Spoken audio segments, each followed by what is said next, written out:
Los aplausos turbaron de emoción al veterano capitán del Barcelona.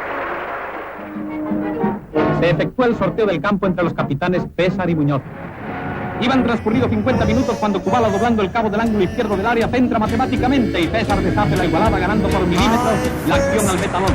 Kubala corre al interior de la portería. 4-2 definitivo, afirmado por César de un impresionante remate de cabeza. En el segundo tiempo, César, en brillante esfuerzo individual, consigue para el Barcelona el tercer gol. César efectúa un magnífico avance, su centro es impecablemente rematado de cabeza por Viga. ¡Gol! Remember when,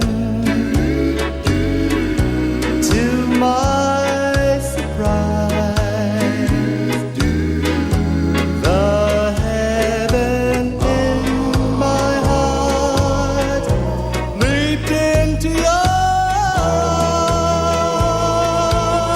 eyes.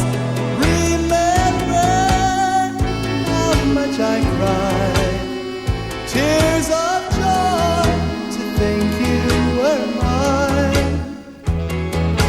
Darling, down deep inside, I still feel